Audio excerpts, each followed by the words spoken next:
सती का क्या हुआ? आप कहेंगे सती का जो हुआ वो आपने बताया तो सती जी जल गए, लेकिन हमारे यहाँ जलने मरने के बाद में बात खत्म नहीं होती। हमारे यहाँ जलने या मरने के बाद में बात खत्म नहीं होती, उसके बाद में भी यात्रा चालू रहती है। जीवन हमारे यहाँ कभी खत्म नहीं होता, उसके बाद में नया जीवन प्रारंभ हो जाता है। तो सती जब पिता के यज्ञ में जल रही थी तो जलते समय उनके मन में कामना थी, इच्छा थी। क्या इच्छा थी? कि जहां मेरा जन्म मेरा पुनर्जन्म हो, ये इच्छा थी। और जहां मेरा जन्म हो वहां पति के रूप में हमें भगवान शंकर प्राप्त हो। बस इसी कामना वासना को लेकर सती जी का शरीर शांत हुआ और इसी कामना वासना को लेकर के सती जी का जन्म हो गया, क्योंकि कामना और वासना पुनर्जन्म का कारण बनती थी। मृत्यु के समय अगर आपका हृदय कामना शून्य है तो फिर आपको मोक्ष मिल जाएगा, और मृत्यु के समय अगर आपके मन में तनिक सी कामना माने कोई इच्छा है तो जिस संबंधित इच्छा है वैसा जन्म आपका निश्चित है। माने हम खुद मन बनाकर जाते हैं कि हमको अगला जन्म मनुष्य का चाहिए, कि गधे का चाहिए, कि बकरे का चाहिए, कि क्या क्या क्या क्या मन बना के जाते हैं, वैसा जन्म हमें हमारे कर्मों के आधार पर भगवान दे देता है। एक बार गुरु नानक देव जी महाराज लाहौर के गल्ला मंडी में घूम रहे थे। उनके दोनों चेले उनके साथ चल रहे थे, बाला मर्दाना। तो अचानक गुरु नानक देव जी हंसने लगे। तो शिष्यों ने पूछा, गुरु जी हंस क्यों रहे? बोले भाई ये साधु की मौज है, आई मौज फकीर की दिया झोपड़ा पड़ा। बोले फिर भी गुरु जी कोई कारण होगा? बोले कारण है, ये बकरा अभी दुकानदार के गेहूं के बोरी में मुंह डाल के गेहूं खा रहा था। तो दुकानदार ने डंडा मारा, बकरा चिल्लाकर भगा, तो मुझे हंसी आ गई। बोले गुरु जी इसमें हंसने की क्या बात है? बोले हंसने की बात है भाई, बताया तो ये बकरा दुकान का असली मालिक है, जिसने डंडा मारा है इसका बेटा है। ये कभी साहूकार होता था एक दुकान का, यही बैठता था, लेकिन जब ये मर रहा था तो इसको दुकान याद आ रही थी, व्यापार याद आ रहा था, बेटा याद आ रहा था। मरकर भगवान के पास पहुंचा।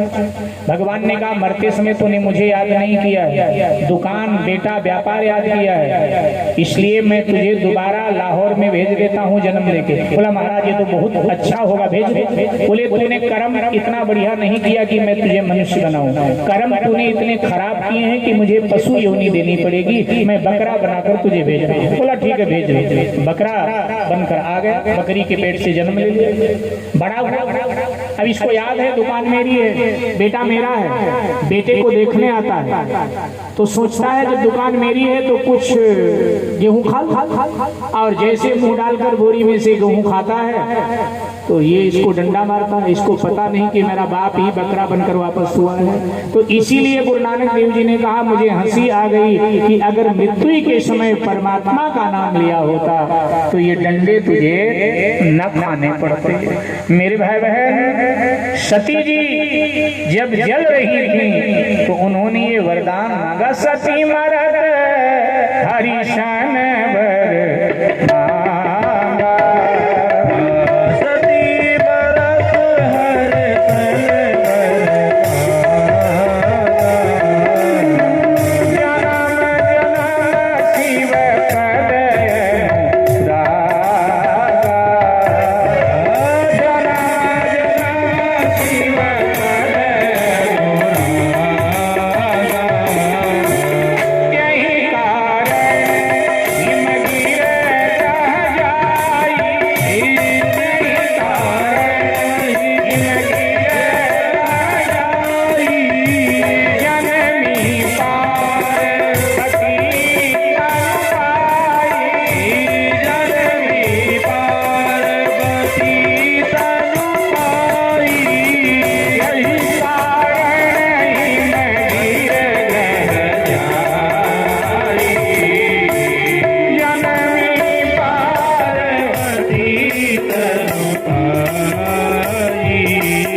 सती जी महाराज हिमांचल और उनकी पत्नी मैना के माध्यम से पार्वती के रूप में जन्म ले लेती थी। ध्यान दीजिएगा, जब जक्ष की बेटी थी नाम था सती, तब ये बुद्धि की प्रतीक थी। अब ये मैना के गर्भ से आई तो नाम है पार्वती, अब ये श्रद्धा की प्रतीक है।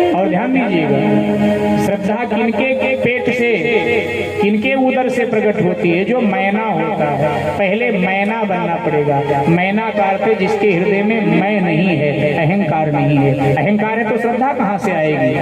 अहंकार मिटे तो श्रद्धा आती है। तो पार्वती जी ने जन्म लिया। धीरे धीरे पार्वती जी पढ़ लिख करके बड़ी हुई, युवा हुई, विवाह की योग हुई। माता पिता को चिंता हुई कि पार्वती का घर वर कैसा होगा। आइए कुछ क्षण हरि नाम का आश्रय लेते हैं, फिर अगले प्रसंग में प्रवेश करते हैं। भाव श्रद्धा से जय जय श्री